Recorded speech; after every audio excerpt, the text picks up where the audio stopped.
C'est mieux? Ouais. Donc je suis là au nom de la Confédération de la CGT. Le jour même de l'incendie, la CGT publiait un communiqué intitulé « Santé des salariés, de la population et de l'environnement, la même urgence ». Nous sommes convaincus que nous n'avancerons pas sur les enjeux environnementaux si les enjeux sociaux ne sont pas pris en compte. Dès les premières déclarations, nous avons pointé les responsables et porté des exigences fortes. Si nous l'avons fait, ce n'est pas pour entretenir l'image contestataire de la CGT que nous collent souvent ceux qui agissent sans respect du monde du travail, mais c'est parce que notre expertise et celle des salariés et nos expériences en matière industrielle nous confèrent une responsabilité. Nous ne pouvons plus accepter la mise en danger de la population et des salariés causés par l'impunité accordée aux entreprises et grands groupes industriels. Et il est temps que les travailleurs aient les moyens d'intervenir sur leur travail et son organisation.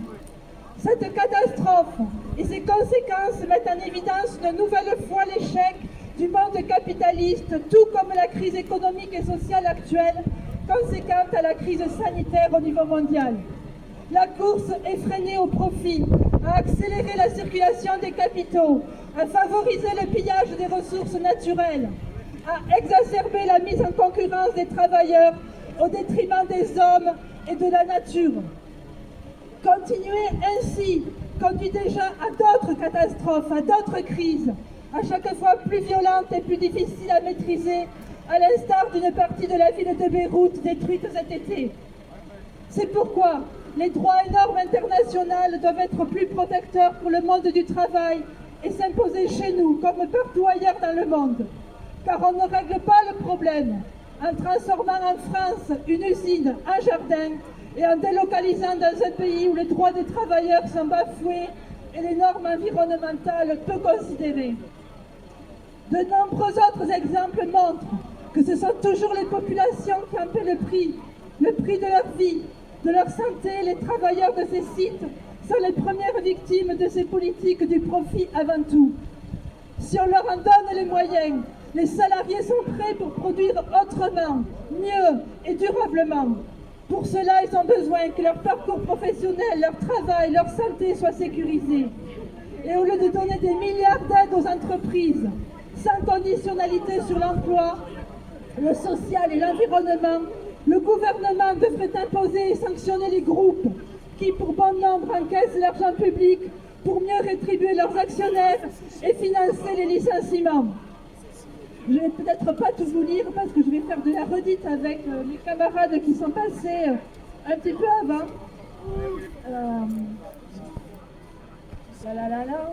Notre présence aujourd'hui aux côtés des Rouennais et des Rouennaises est aussi pour montrer que la mobilisation syndicale, associative, politique et citoyenne n'est pas vaine.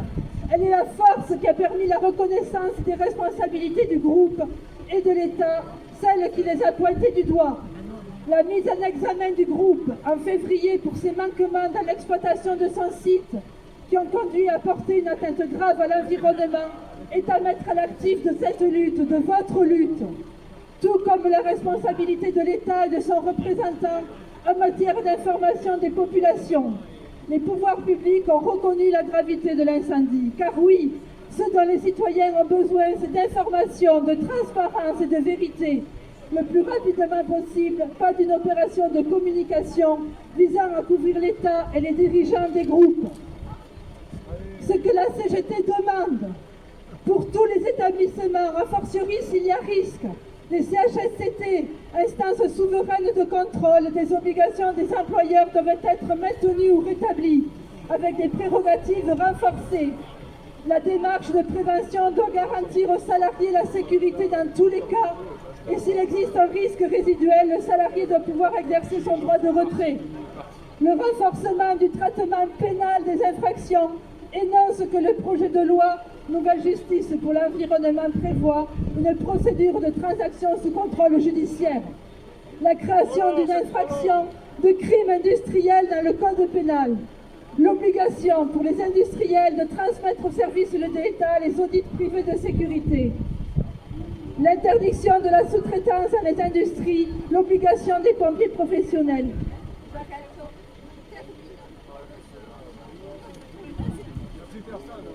Les pouvoirs publics, le patronat savent exactement ce qu'il faut faire ou ne pas faire pour supprimer les risques, mais la volonté des actionnaires prime toujours.